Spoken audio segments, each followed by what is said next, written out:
الحمد للہ رب العالمین والصلاة والسلام علی سید المرسلین اما بعد فاعوذ باللہ من الشیطان الرجیم بسم اللہ الرحمن الرحیم الصلاة والسلام علیک یا رسول اللہ وعلی آلک واصحابک یا حبیب اللہ الصلاة والسلام علیک یا نبی اللہ وعلی آلک واصحابک یا نور اللہ۔ آج ایک بڑا ہی عجیب و غریب بھی اور دردناک واقعہ بھی ہے۔ نبی پاک علیہ السلام سے ہم سب کو بے انتہا محبت ہے اور یہ ایمان کی جان ہے۔ نبی پاک سے محبت نہیں تو ایمان بھی کمپلیٹ نہیں ہوتا، اور جب نبی پاک علیہ السلام کو تکلیف پہنچے یا نبی پاک علیہ السلام کو کسی طرح کی کوئی ایذا پہنچے تو یقیناً جب امتی اس کو پڑھتا ہے سنتا ہے تو دل پر بھی تکلیف ہوتی ہے۔ ایک ایسا ہی واقعہ جس میں ہمارے آقا علیہ السلام کو تکلیف پہنچائی گئی، نبی پاک علیہ السلام پر جادو کیا گیا۔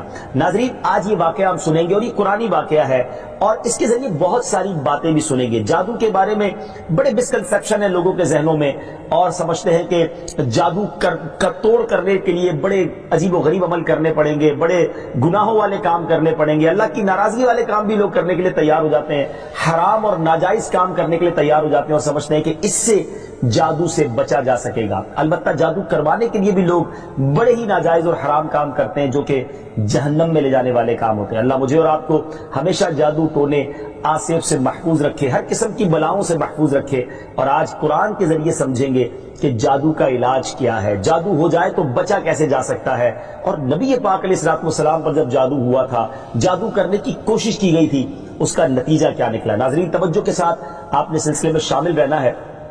روایت یہ ہے کہ لبید بن عاصم یہودی اور اس کی بیٹیوں نے نبی پاک علیہ السلام پر جادو کر دیا، جس کا اثر پیارے آقا علیہ السلام کے جسم پر نمودار ہوا۔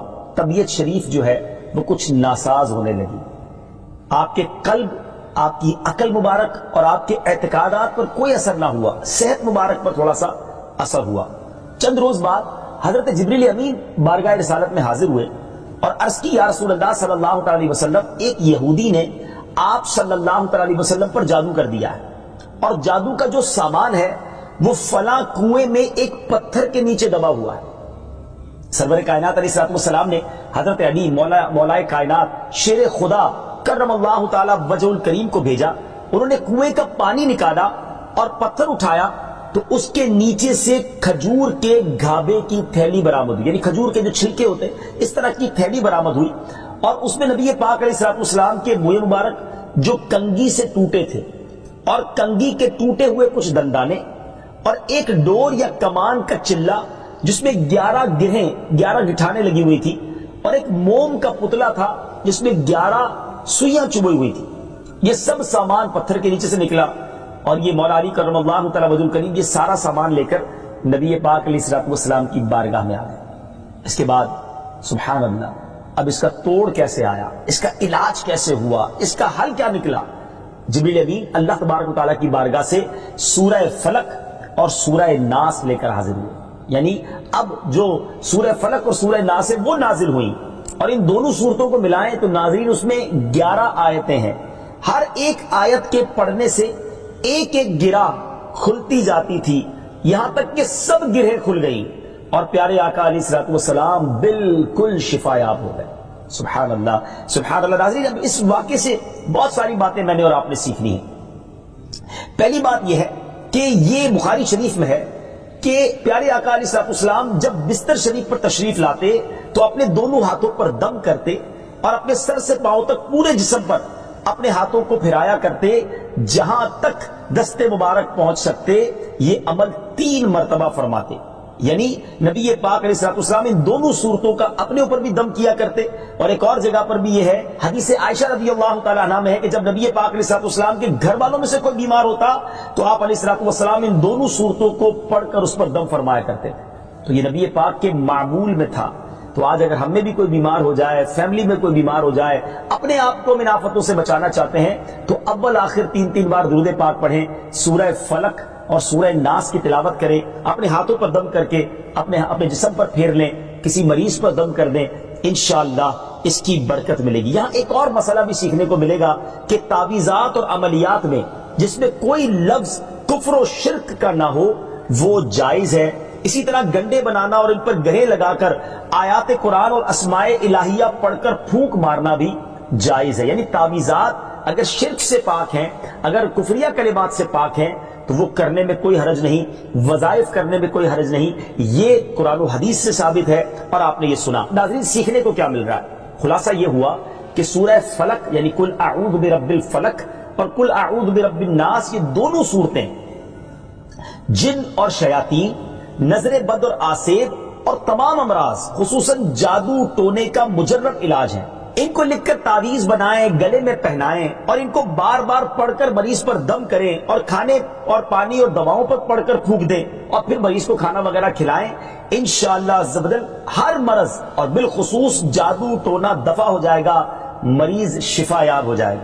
اسی طرح قرآن مجید کی دوسری تمام صورتوں کی خصوصی خواص ہیں جن کو بہت خوبصورت کتاب جنتی زیور ہے اس میں بھی آپ پڑھ سکتے ہیں ناظرین۔ اسی طرح ہمیں چاہیے کہ قرآن پاک کی تلاوت کرتے رہیں، قرآن پاک کی ہر حرف میں شفا ہے، برکتیں ہیں، اور آج خاص طور پہ ہمارے ناظرین کو گویا وظیفہ، قرآنی وظیفہ مل رہا ہے۔ بہت سارے ناظرین یہ گزارش کرتے ہیں کہ ہمیں کوئی وظیفہ بتایا جائے، تو دیکھیں آج تو قرآن کے ذریعے، اور وہ وظیفہ جو نبی پاک کو رب کی طرف سے عطا ہوا، پیارے آقا علیہ الصلوۃ والسلام کو بھی شفا نصیب ہوئی، تو ہمیں ضرور اس کو اپنانا چاہیے۔ ناظرین اس سے پہلے کہ میں مزید اس معاملے میں آگے بڑھوں، میں چاہتا ہوں کہ دونوں صورتوں کی تلاوت اور اس کا ترجمہ پہلے سن لیتے ہیں اور پھر مزید اس بارے میں بات کرتے ہیں کہ اس حیرت انگیز واقعے سے مجھے اور آپ کو مزید کیا سیکھنے کو ملتا ہے۔ پہلے سورہ فلق کی تلاوت ہوگی، سورہ ناس کی تلاوت ہوگی۔ میں یہاں ایک اور بات بھی کہنا چاہوں گا، کچھ لوگ یہ کہتے ہیں جناب ہم وظیفہ کرتے ہیں اثر نہیں ہوتا، برکت نہیں ملتی۔ پہلے یہ چیک کر لیں کہ آپ کے مخارج ٹھیک ہیں، آپ تلاوت صحیح مخارج کے ساتھ کرتے ہیں۔ تو اب جو تلاوت آپ سنیں گے نا تو اس میں یہ بھی چیک کر لیں کہ آپ کیا اسی طرح کے تلفظ کے ساتھ پڑھتے ہیں، اور اگر مسٹیک کر رہے ہیں تو قرآن پاک صحیح طریقے سے پڑھیے، پھر دیکھیے اس کی کیسی برکتیں ملتی ہیں۔ آئیے سورہ فلق اور سورہ ناس کی تلاوت اور اس کا ترجمہ۔ قل اعوذ برب الفلق من شر ما خلق ومن شر غاسق اذا وقب ومن شر النفاثات في العقد ومن شر حاسد اذا حسد۔ تم فرماؤ میں اس کی پناہ لیتا ہوں جو صبح کا پیدا کرنے والا ہے، اس کی سب مخلوق کے شر سے اور اندھیری ڈالنے والے کے شر سے جب وہ ڈوبے، اور ان عورتوں کے شر سے جو گروہ میں پھونکتی ہیں، اور حسد والے کے شر سے جب وہ مجھ سے جلے۔ قل اعوذ برب الناس ملک الناس الہ الناس من شر الوسواس الخناس الذي يوسوس في صدور الناس من الجنة والناس۔ تم کہو میں اس کی پناہ میں آیا جو سب لوگوں کا رب، سب لوگوں کا بادشاہ، سب لوگوں کا خدا، اس کے شر سے جو دل میں برے خطرے ڈالے اور دبک رہے، وہ جو لوگوں کے دلوں میں وسوسے ڈالتے ہیں، جن اور آدمی۔ ناظرین سورہ فلق اور سورہ ناس کے بے شمار فضائل و برکات ہیں۔ ایک اور حدیث پاک سنیے، حضرت عبداللہ بن خبیب رضی اللہ تعالیٰ عنہ فرماتے ہیں کہ ہم پر ہلکی بارش ہوئی اور اس وقت اندھیرا چھایا ہوا تھا، اور ہم پیارے آقا علیہ الصلوۃ والسلام کا انتظار کر رہے تھے کہ وہ آ کر ہمیں نماز پڑھائیں۔ پھر نبی پاک علیہ الصلوۃ والسلام ہمیں نماز پڑھانے کے لیے تشریف لائے اور ارشاد فرمایا پڑھو۔ میں نے عرض کی کیا پڑھوں؟ ارشاد فرمایا صبح و شام 3 بار قل هو اللہ احد، قل اعوذ برب الفلق اور قل اعوذ برب الناس پڑھو، ان کی تلاوت کرنا تمہیں ہر بری چیز سے بچائے گا۔ چلیں ایک اور وظیفہ مل گیا، سورہ اخلاص کو بھی شامل کر رہے ہیں، تو صبح و شام پڑھیں تو انشاءاللہ بری آفتوں سے، مصیبتوں سے، جادو ٹونے سے، آسیب سے، ان طرح کی بلاؤں سے انشاءاللہ محفوظ رہیں گے۔ ناظرین یہاں کچھ مسائل بھی سیکھ لیتے ہیں۔ حضرت اسماء بنت امیس رضی اللہ تعالیٰ عنہ نے عرض کی یا رسول اللہ صلی اللہ تعالیٰ علیہ وسلم، جعفر کے بچوں کو جلد نظر ہوتی ہے، کیا مجھے اجازت ہے کہ ان کے لیے عمل کروں؟ نبی پاک علیہ الصلوۃ والسلام نے اجازت عطا فرمائی۔ تو سیکھنے کو یہ ملا کہ تعویذ اور عملیات جن میں کفر و شرک نہ ہو، کوئی کلمہ ناجائز نہ ہو، تو اس میں جو ہے وہ تعویذ کرنا، عمل کرنا جائز ہے، اور خاص کر وہ عمل جو آیات قرآنیہ سے کیے جائیں یا احادیث میں وارد ہوئے ہوں۔ اسی طرح چند مسائل بھی سیکھنے کو ملے۔ یہ دونوں صورتیں جو ہیں ان کے شان نزول سے ہمیں معلومات کیا ملتی ہیں۔ نمبر ایک، جادو اور اس کی تاثیر حق ہے۔ کچھ لوگ جادو کا انکار کر دیتے ہیں، یہ درست نہیں ہے۔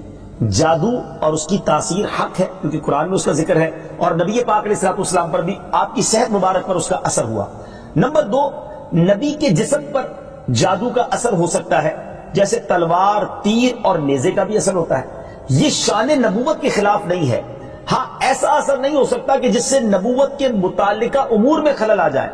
حضرت موسیٰ علیہ الصلوۃ والسلام کے مقابلے میں جادوگر بالآخر اس لیے فیل ہوئے کیونکہ وہاں جادو سے معجزے کا مقابلہ تھا، ورنہ حضرت موسیٰ علیہ الصلوۃ والسلام کے خیال پر بھی اس جادو نے اثر کیا کہ ان کو خیال ہوا کہ یہ لاٹھیاں، رسیاں چل رہی ہیں۔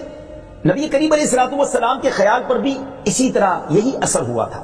نمبر تین، جادو کو دور کرنے میں سورہ فلق اور سورہ ناس کو خصوصی تاثیر حاصل ہے۔ نمبر چار، جادو، ٹونے اور عملیات اور اثرات اور بیماریوں کو ختم کرنے کے لیے قرآن پاک کی صورتوں اور آیتوں کو استعمال کیا جا سکتا ہے، اور بخاری شریف میں سورہ فاتحہ کو اس مقصد کے لیے استعمال کرنے کا بیان موجود ہے۔ تو سورہ فاتحہ کو سورہ شفا بھی کہا جاتا ہے، تو یہ بھی شفا کے لیے بڑا مجرب اور بڑا پیارا وظیفہ ہے۔ ناظرین، یہ چند باتیں تو ہم نے اس واقعے کے متعلق سیکھی، سورہ فلق اور سورہ ناس کے کچھ فضائل بھی سنے۔ میں یہاں ایک اور بات بھی کرنا چاہتا ہوں کہ آج کل پرابلم یہ ہو گیا ہے کہ اتنے عاملین آ گئے ہیں، اتنے عمل کرنے والے لوگ آ گئے ہیں، اتنے بورڈ ہمارے شہروں اور وطن میں لگ جاتے ہیں کہ ایسا لگتا ہے دوسرے آدمی پہ جن ہے یا اس پہ جادو ہو گیا ہے۔ خدا را جھوٹے عاملین سے اپنے آپ کو بچائیے۔ اگر جینے کی تمنا ہے تو کچھ پہچان پیدا کر۔ لوگوں کے گھر بک جاتے ہیں، لوگوں کی عزتیں پامال ہو جاتی ہیں، عجیب ماحول ہو گیا ہے۔ کچھ بد نصیب تو وہ ہیں جو کسی کو تباہ کرنے کے لیے جادو کروانے جاتے ہیں اور ہزاروں لاکھوں روپے خرچ کرتے ہیں، اور پھر بیچارے کچھ جب بیمار ہو جاتے ہیں تو اپنا بعض اوقات ڈاکٹری مسئلہ ہوتا ہے، وہ بھی کسی عامل کے ہتھے چڑھ جاتے ہیں اور وہ کہتا ہے جناب آپ کے گھر میں بہت برا عمل ہوا ہے، فلاں جگہ کوئی چیز دبی ہوئی ہے، اور اس کو اب سنبھالنے کے لیے، اس کو نکالنے کے لیے اتنے بکرے چاہیے، اتنے مرغے چاہیے، اتنے انڈے چاہیے، قبرستان میں یہ عمل کرنا ہوگا۔ اور غریب آدمی اپنی چیزوں کو بیچ کر ہزاروں لاکھوں روپے دے دیتے ہیں اور خاندان کے خاندان ٹوٹ جاتے ہیں۔ ایسا نہ کریں، پلیز ایسا نہ کریں۔ بلکہ میں تو ان عاملین سے بھی گزارش کروں گا کہ حلال روزی کی طرف آئیں۔ دعوت اسلامی نے بڑا شاندار ایک انداز اختیار کیا، اللہ سلامت رکھے دعوت اسلامی کے مدنی ماحول کو۔ ناظرین، آپ سوچ رہے ہوں گے کہ پھر ہماری بیماریوں کے لیے ہم تعویذ کس سے لیں، ہم یہ وظائف کہاں سے لیں؟ آپ کی دعوت اسلامی ہے نا۔